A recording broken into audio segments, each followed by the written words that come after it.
I just want to share a very honest conversation about building things and starting things. And, we're all sort of entrepreneurs in the room. We're at various stages of our careers and we're building things. But it's really about what can we take from the world of the startups, the build of this capability launch that has led to success and install it in our lives.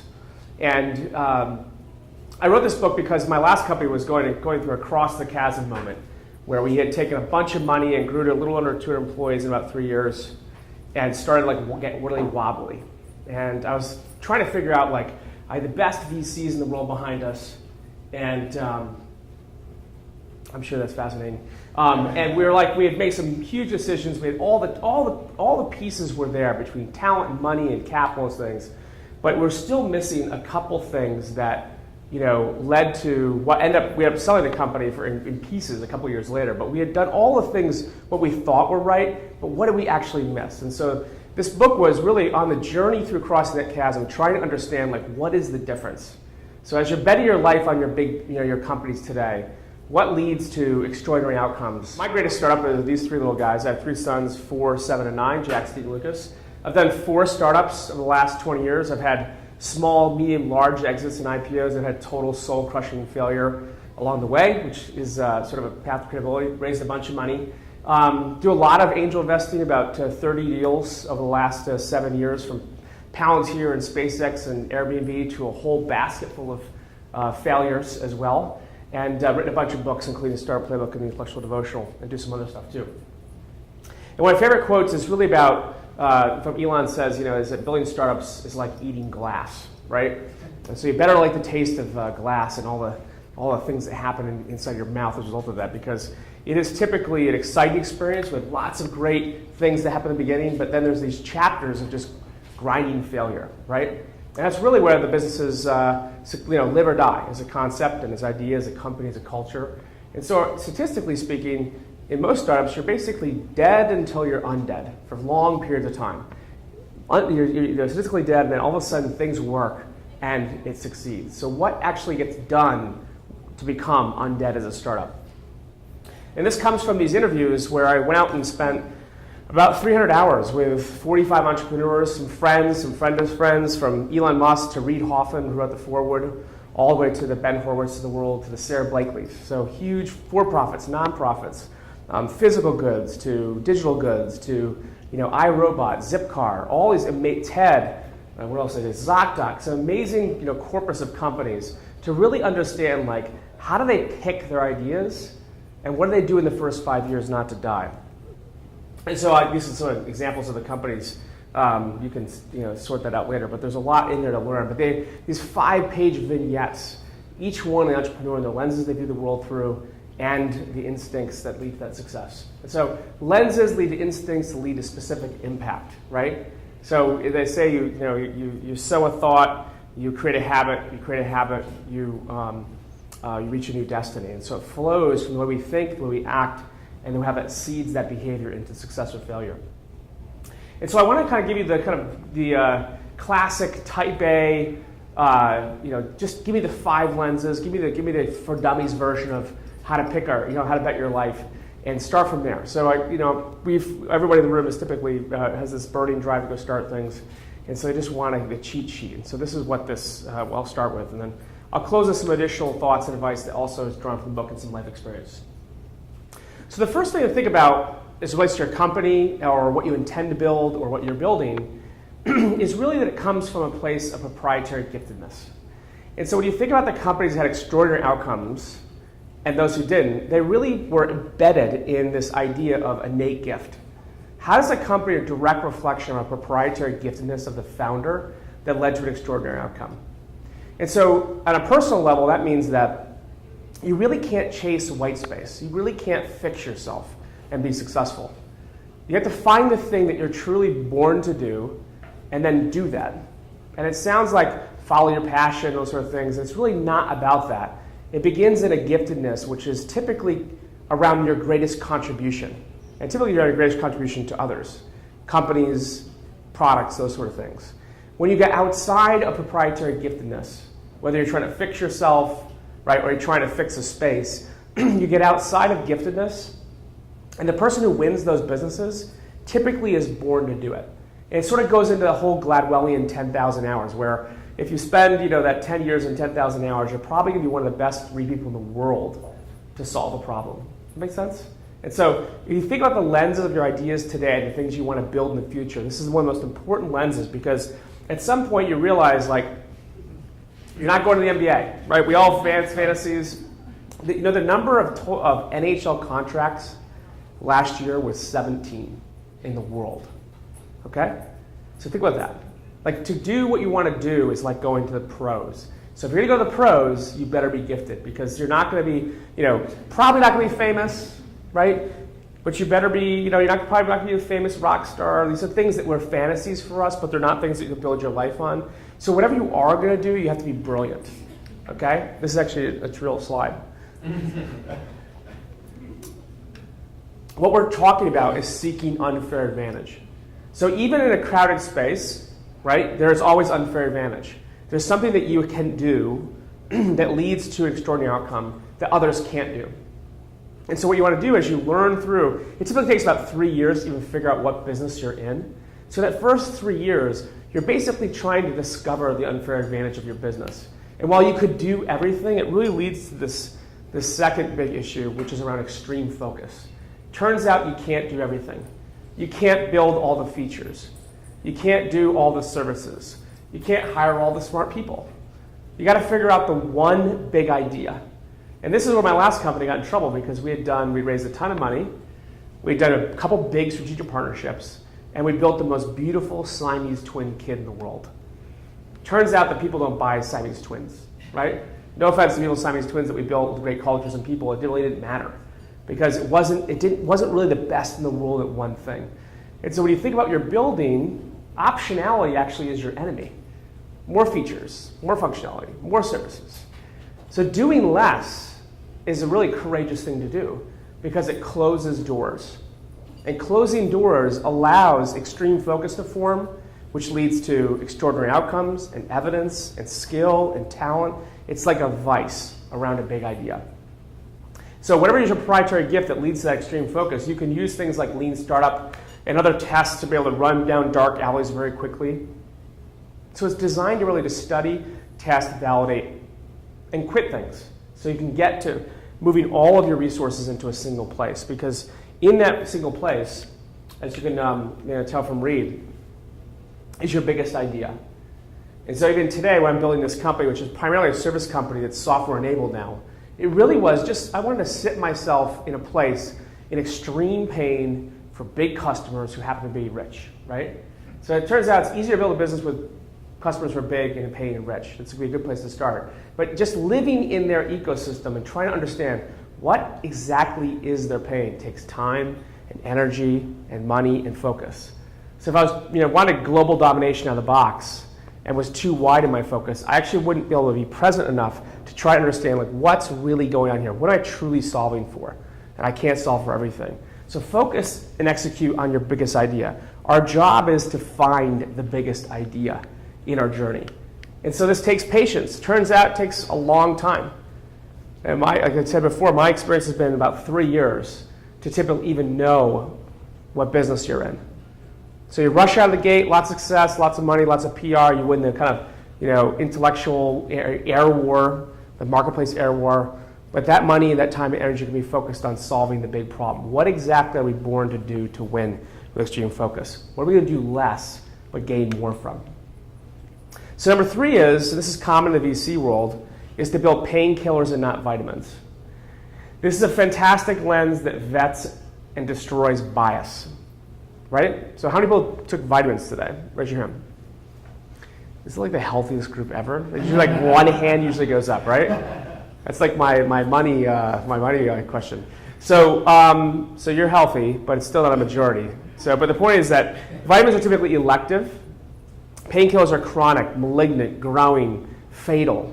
You want to be focusing on things that are growing problems and pains that customers have to treat, as opposed to sort of proactively, care. It's a very different equation. One they spend little on, right, and they do it out of a self-disciplined behavior.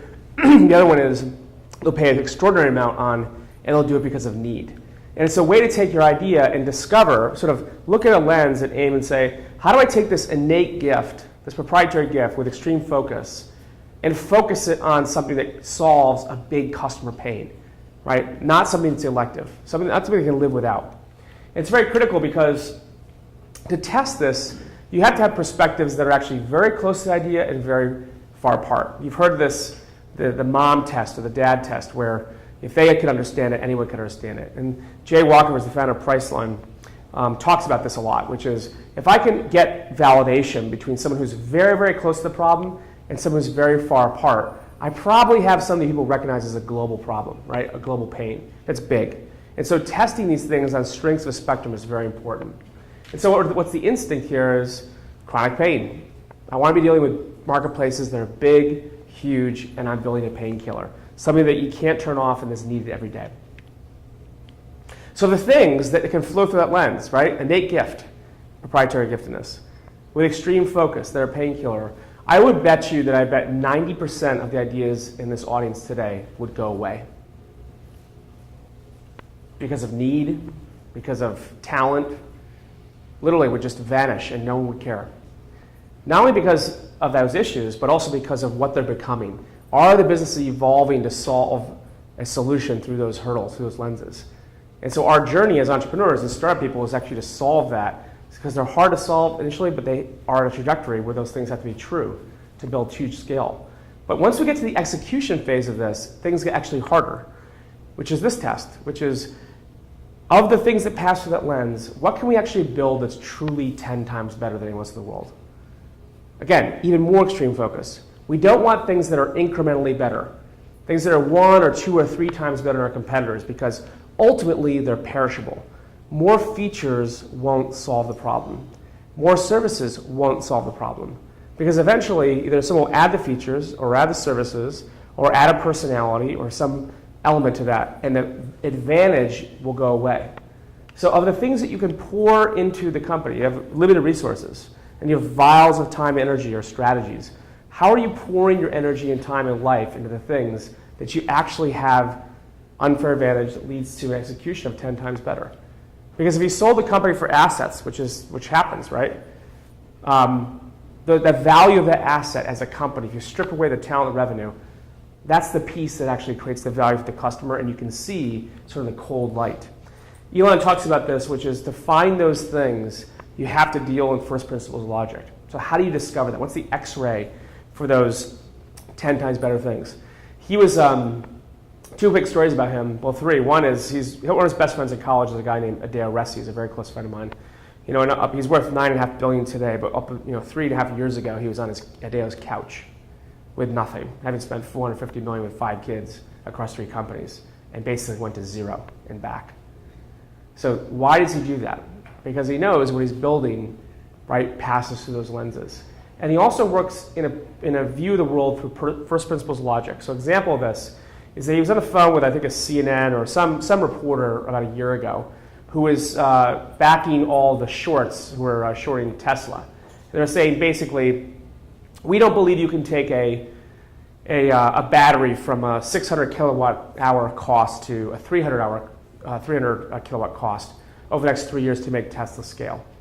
And so he listens to this reporter who has no knowledge of the space, and he hangs up on him.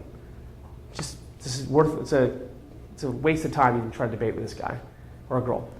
And the reason why is because you can go out today on the London Metals Exchange and buy all the parts of a battery, cobalt, zinc, aluminum, nickel, all things that go into a battery for about $80, open market. So somewhere between $80 and the $300 I need to build towards over the next 10 years, in this case probably 6 or 7 years, that's his engineering arc. And today it's $600 or $700. So he has a very clear path to solving that problem. And so the first principle of logic is it can be solvable. I can build a mass market electric car because I can buy the parts and solve the scale problem with enough energy and smarts.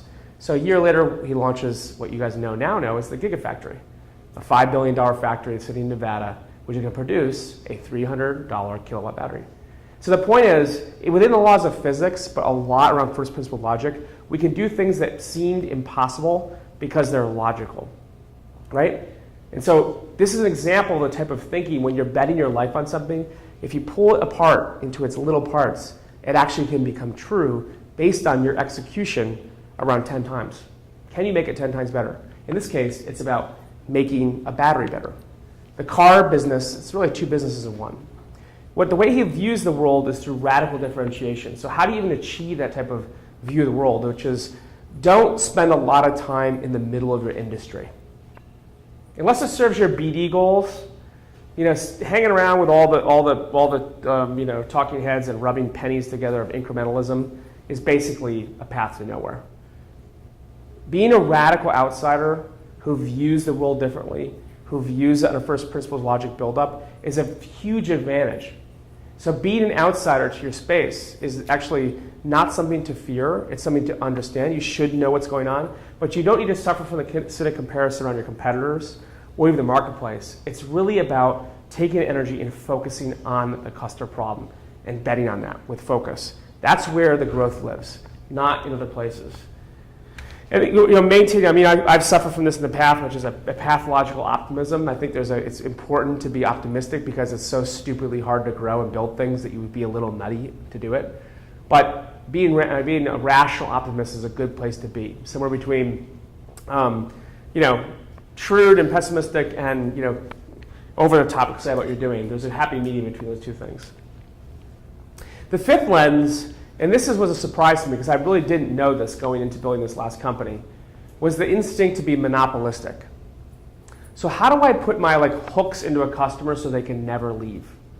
How do I implicitly and explicitly create an outcome that's so good for them, but also is good for me as a company? Right? What do I need to design into my offering that creates permanence? Because eventually, whether they like you or dislike you, whether you're expensive or cheap, things are going to change. Your big strategic partner is going to go away. Your big, the CMO of the company who's writing these big checks is going to retire. Some things are going to change. There's going to be competitors who come into space. If you're making tons of money, they're not idiots. Someone's going to, copy what you have. You're going to face those odds. So what are you designing into your offering and your product and your service that creates permanence? Because as nice and great and optimistic we are, there's always going to be churn. And so having a monopolistic instinct into the business built from the ground up is a very critical element to success that stacks revenue, that creates longevity, that defeats churn, that increases LTV, that brings money forward, increase the NPV of your cash flow. All those things serve because of this one instinct. And so I wanted to share those 5 lenses with you because I want you to think about the things you're betting your life on and think about how you can use these lenses that the rest of the open marketplace that had led to, 20 to 40 being billion-dollar outcomes, had led to those. What are the instincts that you can install in what you're doing today that leads to extraordinary benefit to you and your customers? Innate giftedness, extreme focus, painkillers that are 10 times better, that are monopolistic. How do I take my idea and pull them through those lenses to lead to extraordinary outcomes? So that's the cheat sheet. And I want to leave you this is sort of like an intermission here, but as I've unpacked these ideas, I've realized that a lot of CEOs who have extraordinary outcomes, there's this sort of axle that runs through the company. And so when it relates to technology or partners, even revenue, they don't really spend a lot of time worrying about those things. They actually don't worry about the technology as execution level. They worry about, are they dealing with the truth? That's what keeps them up at night. Am I dealing with validated truth in the data and how I'm performing as a company? There's a way to say this is that wishful thinking is the enemy. And so what happens is that if that's true to them and they have great tools and people to go discover that and they have an honest conversation, it'll translate to the team because they'll all believe the same thing and the marketplace will reward that. Where that doesn't happen, right, the wishful thinking part, or a leader who doesn't lead, it truly doesn't translate to the team and the marketplace never rewards it. Or if they do, it's perishable.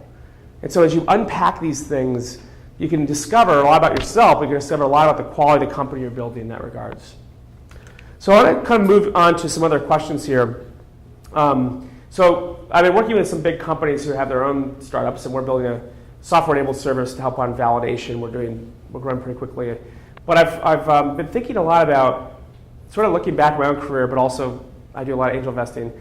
The central question that we never really ask ourselves is like, should we even do this?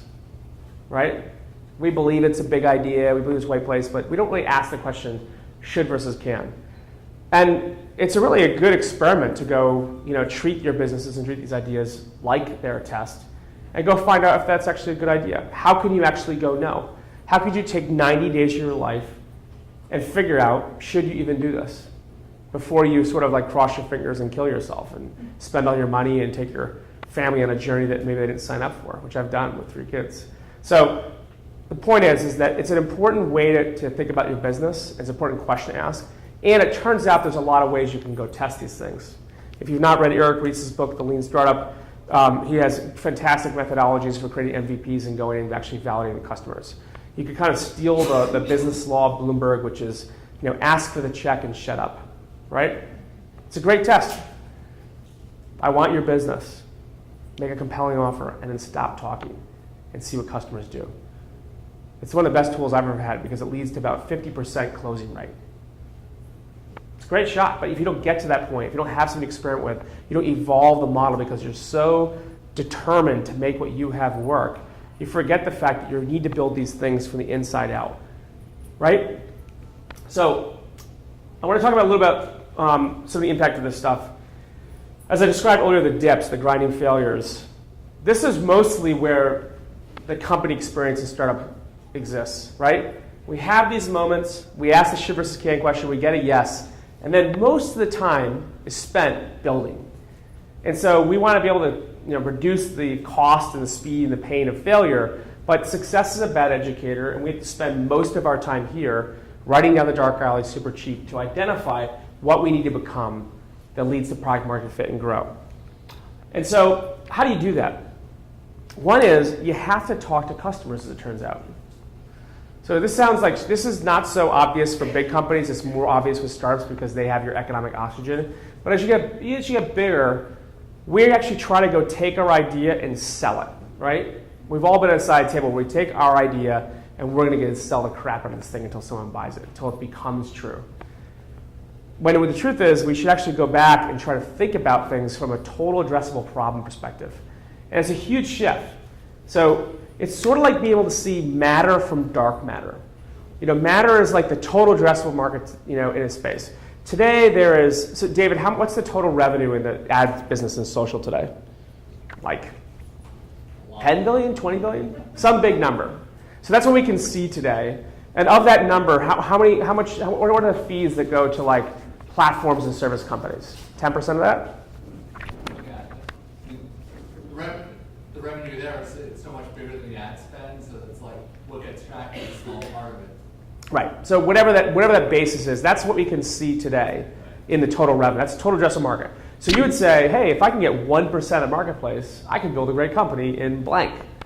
And that would be great if it weren't the fact that there's companies competing for that same share always at different stages of their life. So while you're like a 5-year-old trying to become an ugly teenager, they're an ugly teenager going to become an Olympian. So there's tremendous asymmetry in fields where you're trying to go in and earn share. Getting 1% of anything turns out to be incredibly hard, right? Going from 20 to 25% actually is a lot easier, right? Just because you have existing assets and people and talent. So what I'm suggesting is that the idea around total addressable market without going out and understanding this shift to total addressable pain or total addressable problem is actually a huge disadvantage.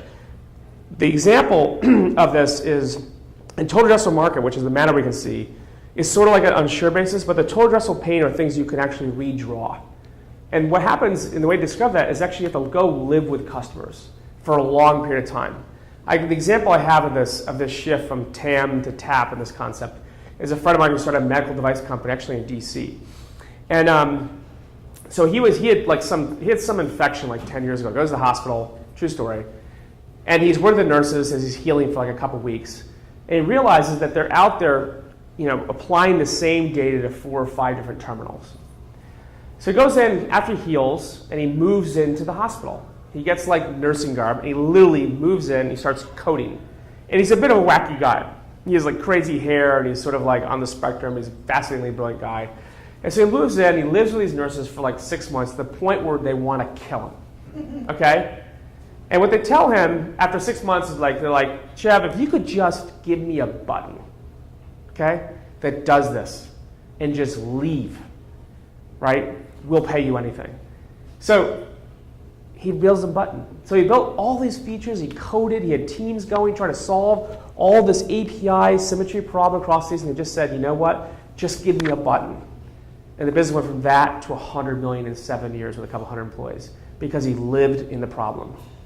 And so he moved from total addressable problem, which is like, oh, I can build a medical device, API company, or I could just go discover what the problem was. They don't want that. That's not features, functionality. They want a button. But if you didn't spend 6 months in nursing gear trying to understand what the pain was, they couldn't tell you. That's why customers, Steve Jobs says, customers don't know they want something. And typically customers are very slow to understand the technology and impact on things until it arrives. But people can show you along the way how they use it, what they need through their actions. So not total addressable voice, total addressable actions that actually matter. So if you're not living on the outside in the problem every single day, unbiased, focused on actions, in a conversation where someone's telling you the truth, you're probably not going to lead to those huge outcomes. You'll just be bought, right? You'll be selling and be bought. So how do you get there cheaply so you don't die? High variation, cheap failure. This is lean. This is the build, measure, learn model. Eric Wiese and I have been leading a global transformation of GE for the last 2 years, and now we're doing it with Citigroup and other places. It really is about this, which is you got to make cheap failure so inexpensive that you actually can create learning velocity. Those who learn the fastest win.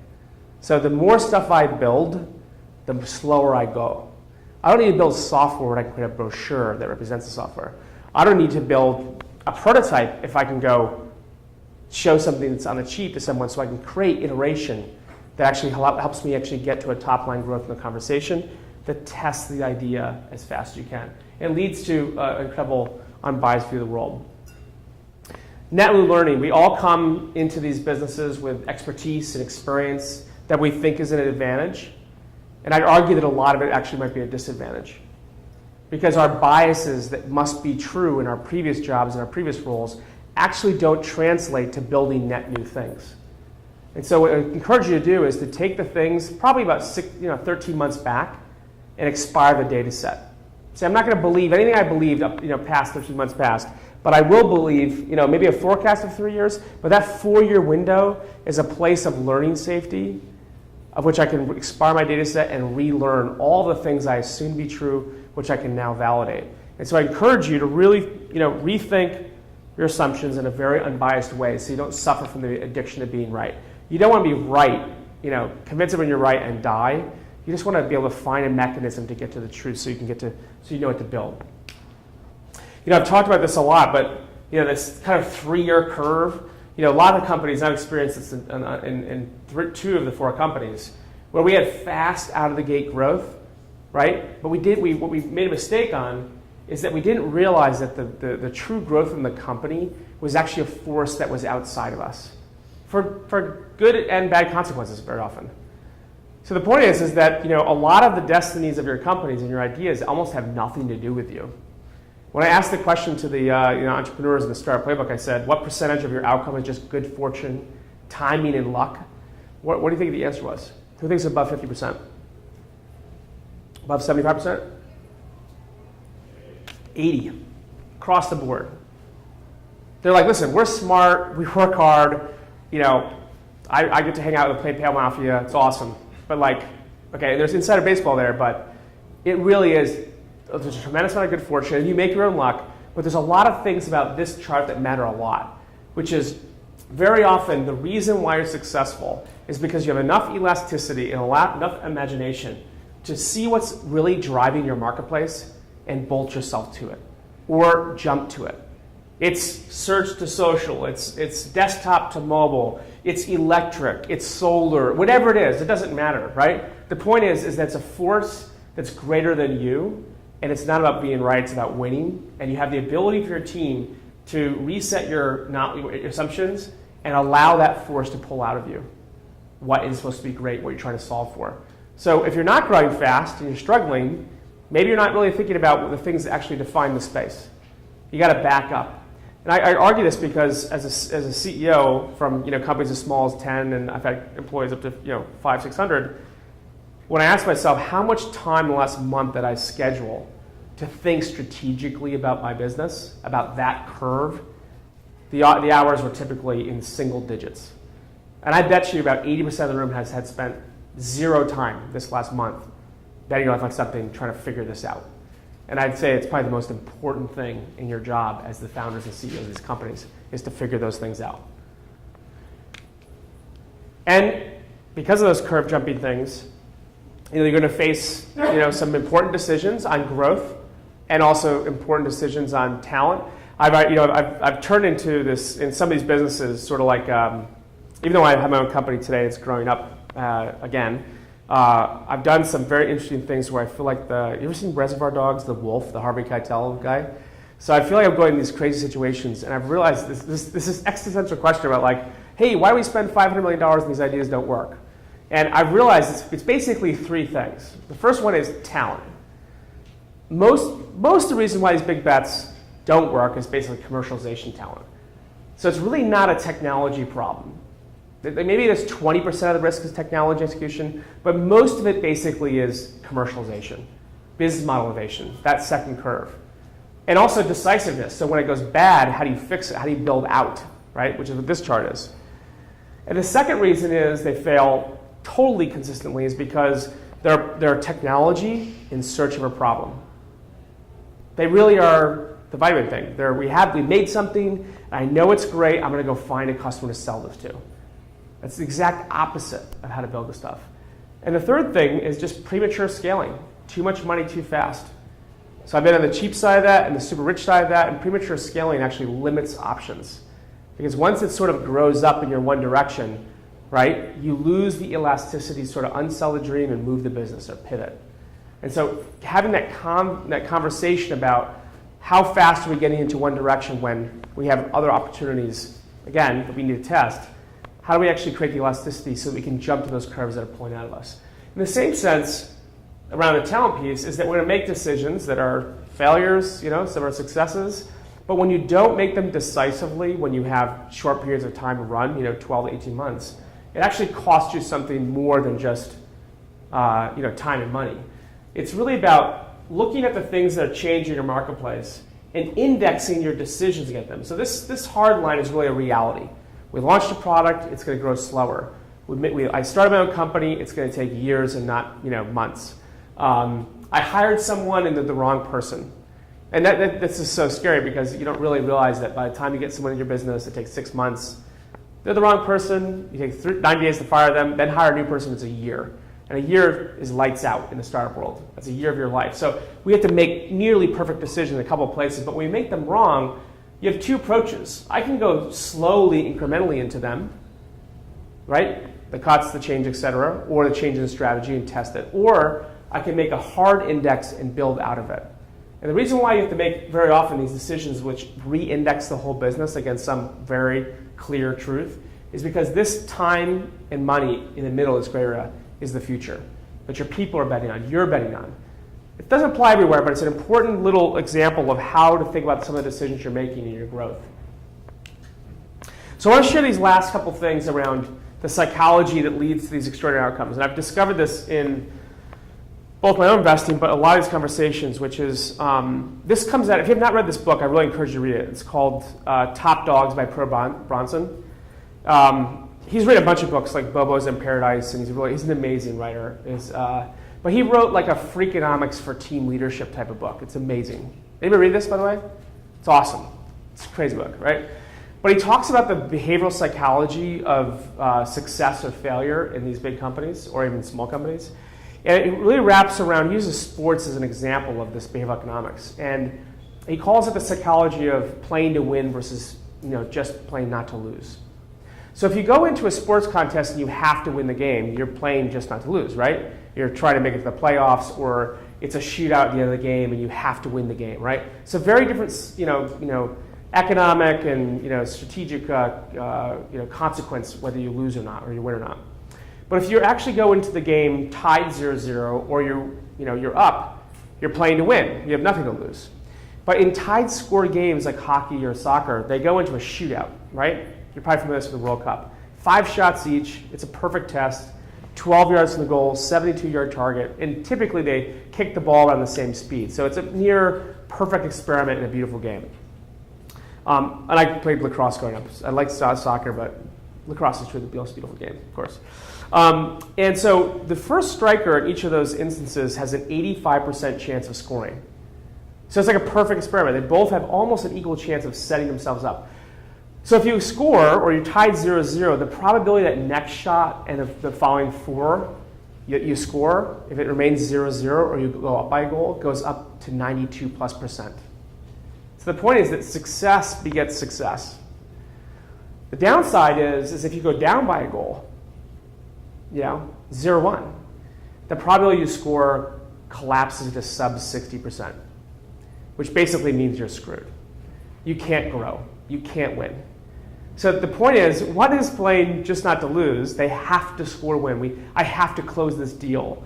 I have to make my company work, etc. Versus one that has the psychology of focusing and playing to win. Does that make sense? It's an extraordinary subtle concept, but it's really the one-inch punch in business, which really goes down to that courage to pick those things that are extreme focus. Because when you don't, you actually dilute. You dilute attention and focus and change the outcome. But I want to unpack this even further because if you go very, very, very deep in these cultures that win, they typically have two, completely opposing ideas that exist at once. And they say genius is the ability to hold two opposite ideas in your mind at the same time. So to the extent that there's a cultural genius at work here, it lives across these two boundaries. And it starts at the top down for the founders, the people in the room, into the company. And it really is around extreme accountability and extreme forgiveness that allows permission to take risks. On the one hand, you need extreme accountability. This took me, my first 2 companies in my 20s, that idea like the buck stops here, like you own it, you're the CEO, took me a while to figure out because it's our sort of human challenges, so to speak, when we lead others. When things go bad, you typically blame someone else, right? Oh, it's the product team didn't deliver the product on time, or sales didn't deliver the numbers, or whatever it was. We failed in a campaign because of talent, whatever it is. We didn't understand the problem. It's someone else's fault. And the story I love about this is a true story with Steve Jobs. So about a decade ago, when he was obviously alive, he was in his conference room and he goes to this garbage can and it's full of garbage, which sort of pissed him off. So he goes and finds the janitor. He brings him back and he says, "Why is there garbage in my garbage can?" And the janitor thinks about this and is terrified because he was not a pleasant guy. He says, I'm sorry, the locks would change. I couldn't empty the garbage, right? Makes sense. And Steve Jobs thinks about this and he says, okay, that's a good reason. Don't let it happen again. So that's a setup to the belief that he has. So at Apple, there's about 15,000 employees. I don't know if you knew this or not. There's 55,000 employees in retail. But there's only 15,000 people in that company that generate the tens of billions of dollars in revenue. It's extraordinary. It's one of the most amazing companies for a lot of reasons, but not the least of which it's the scale of the growth out of it. And there's only 75-ish VPs in the whole company. There's 6 SVPs and Tim. So it's like becoming a general in the army to become a VP there. In fact, they hired the Adobe CTO to become a VP at Apple. So if you've been there and you organically grew up there, you're probably worth $50 to $100 million, literally, and you've been one of thousands and thousands to make it to the top, so to speak. When you became a VP, there was this ceremony where Steve brought you back to this conference room and he told you the story about the garbage can and the janitor, and then he told you this. Somewhere between you, me, the CEO, and the janitor, reasons don't matter. They don't matter. It either happened or didn't happen on your watch. Like you literally own it 100%. And I think this is hard for people to really understand when they're building their companies or they're part of a team, which is you need extreme accountability, like irrational level of accountability and ownership to pull this stuff off to get growth. Right? So inside the laws of physics, the law of the law, right? We don't want to harm our brand or do something illegal. We have to deliver, and almost to an unrealistic level of commitment. But you also need this opposing idea, which we like to refer to as the 7-1 rule, which is an admission that people, product, and data are not perfect. Right? We're going to fail each other. So how do we solve failure? And the fastest way to kill a company, a relationship, or marriage is contempt. Right? It's the things we think but do not say. So you need utility, an idea that helps you get through the failure because that's most of where the learning lives. So we have this rule called the 7-1 rule, which is a ratio of good to bad. It's extraordinarily more good, 7, than it is bad. We try to do that. It's impossible. That's the whole point.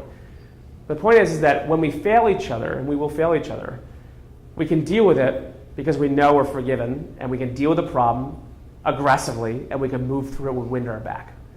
So the only challenge is like when you get people who are sort of in between, equal parts good, equal parts bad, probably the wrong fit in the company because they don't have enough of this. So somewhere between the balance of these ideas, the extremities of lives, cultures that execute, can confront, that are contemporary, that have wind at their back, and they lead to extraordinary outcomes. And we don't have that. When they're out of whack, they become sick. Not enough accountability leads to a bunch of things falling down. Not enough accountability leads to a bunch of things falling down. So I want to encourage you to think about the culture building. What is the actual health of the business based on the truth? How is it actually delivering or becoming through those lenses of proprietary gifts with extreme focus that are painkillers, that are 10 times better, that have monopolistic instincts built into them? How are you building something that actually lives through those things with a culture that can actually go and answer those questions and live them out?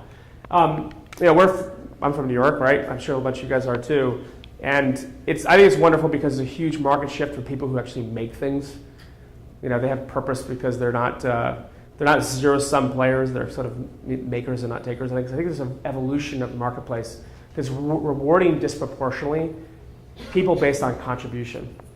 And I think it's important to have long-term greed in this stuff. We still want to build companies and raise capital and build things, but we want to do it because the impact we're unlocking in customers is extraordinarily an order of magnitude more than we consume and we take, right? And I think this is a good lens to think about what you guys are building, and hopefully you can accomplish that as well. So I'm happy to do Q&A if you have any questions about what we've learning, what we've been seeing in the startup world or the big company world.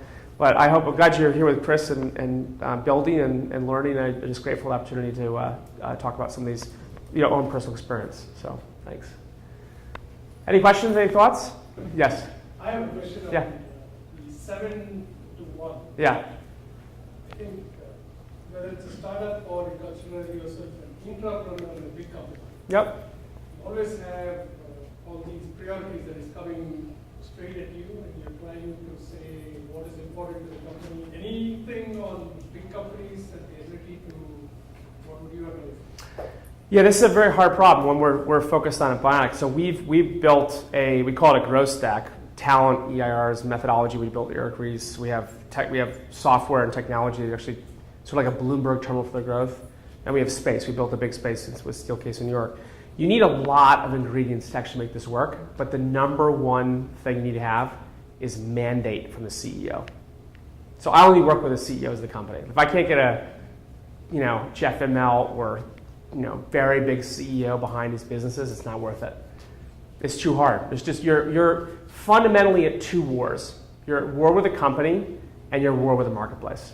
And the return on capital and time is too low to be in two wars. It's hard enough. So when you have CEO backing, you do some of the things that we do. We build like a special box we launch things out of, in how they work and who they work with and the technology, all those things.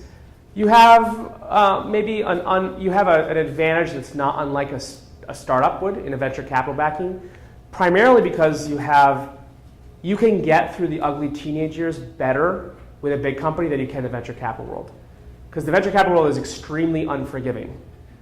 So when you go, if a company's not really working in the seed A round, it's very, very unlikely you'll ever see the B or C round. It's born to die. So if it lives, which is rare, there's a tremendous amount of money in the late stage rounds, C, D, beyond, typically D rounds. So when it works, the business model has typically solved the major problems in the beginning, and it's basically an arc of growth. Does that make sense? So you've got enough gas to cross the chasm. Big companies can solve this because they can fund, often irrationally, in the middle. But I would never do that without CEO backing, personally. I don't think you would either. It's just too stupidly painful. But if you get a good CEO who has mandate, you can build a lot of things. So we work with those CEOs in their leadership to go actually launch real startup type companies Well, I appreciate you guys listening. I know it's the end of the day, so you probably have all sorts of brain damage, but thanks for listening. And again, it's I think try to dumb this down. Like when you're building your companies, there's sort of like there's what you know, and then what you don't know, and then the end of how fast can you get those answers. So if you stripped away all the money you're spending and trying to raise to go build a company, and you thought you're spending your VC money, your own swag equity to go solve answers, I can almost guarantee you those answers have been solved successfully by someone else. The problem is, it's just not you. So how do you actually go get them? How do you get the answers and bring them into you faster than anyone else so you don't spend your time and money chasing first cycle learning? So a lot of what we're talking about is around those ideas, so you can go rip the answers and bring them into you so you can increase the odds that you're going to be the one to build through those lenses and have greater success. So anyways, thanks, Chris. I appreciate it. Thank you.